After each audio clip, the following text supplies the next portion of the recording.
Hello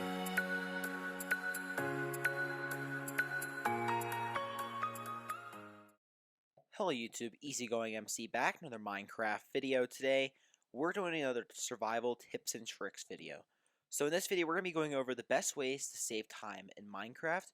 And what I mean by that is like the best ways to maximize your playing time. So if you're like me, you don't have an infinite amount of time to play, unfortunately. Despite what all of us want to do, we can never ever have an infinite amount of time to play Minecraft. And that's just the unfortunate truth. Despite what we all believe, we have other engagements. I personally have school and activities and sports and things like that that have to come first sometimes before Minecraft and YouTube in general. But I have developed a few things that are key to maximize the time spent, because there's a lot of time in Minecraft that goes to basic things. Like if you looked up at how much time you're spent eating food, it's going to be quite a lot. So let's get right into it. So the first way to save time in Minecraft is to get an elytra, get a gunpowder farm, and get some fireworks. This is single-handedly the best way to get around in the overworld throughout a project.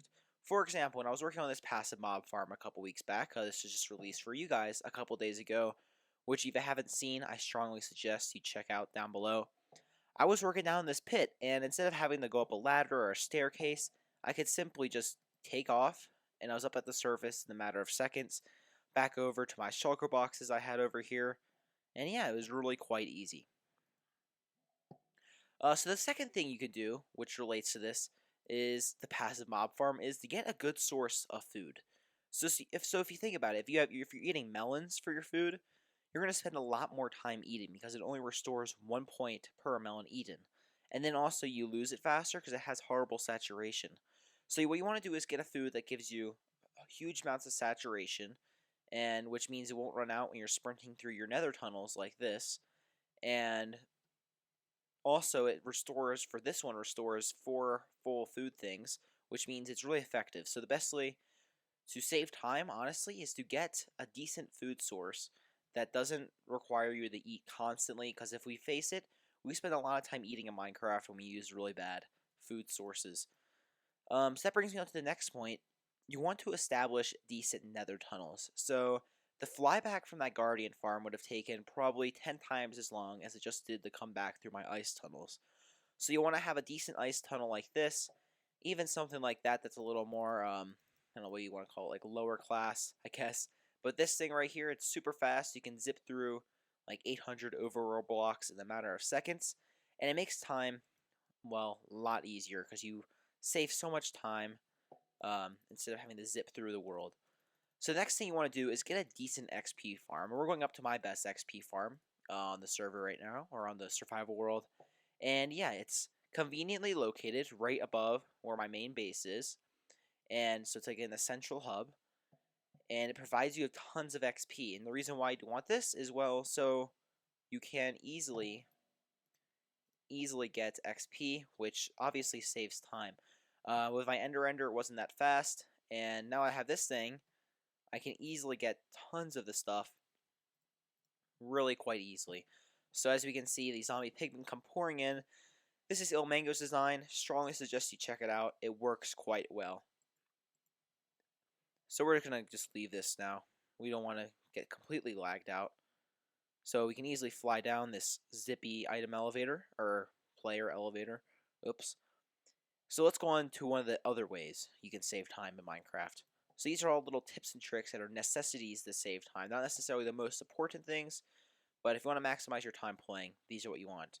So this next thing is Chakra Boxes. These are really useful, well, for storing items. As you can see, these are all items I've transferred from other places, and although they take a lot of time to sort out into my sorting system, they are, well, really quite nice.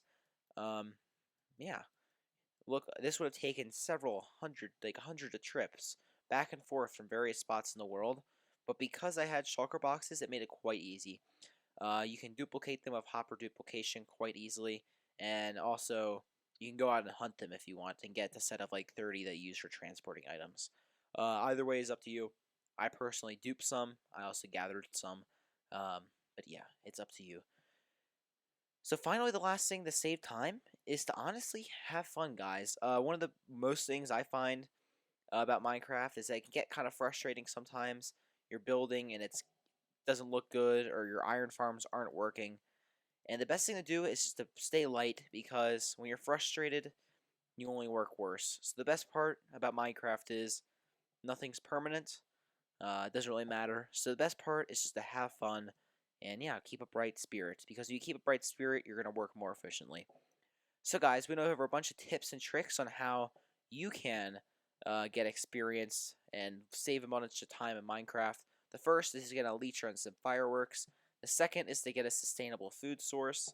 The third is to get an efficient way to travel through your world, such as the Nether ice tunnels or something of that sort. The fourth, I think, is the Chakra Boxes. And the fifth, this one was before the Chakra Boxes, a decent XP farm. And last but not least, have fun, stay bright. If something doesn't work, doesn't matter. You can always leave it there, but don't get frustrated, because you only make more mistakes. And that applies to almost every area in life, in my opinion. But yeah, guys, I hope you enjoyed this video. If you did, make sure to drop a like down below and make sure to subscribe. Yeah. Other than that, guys, I'll see you all later. Have an easygoing day. Bye-bye. And I just realized I say, like, goodbye in, like, 5 different ways in my outro. And I do apologize if that annoys you. One thing we're going to do right before we leave is, you see this, guys? You see this weird floating stone from when I blew up spawn? Yeah. We're going to get rid of most of that and hop back into our base. Alright, guys. See you later. Bye-bye.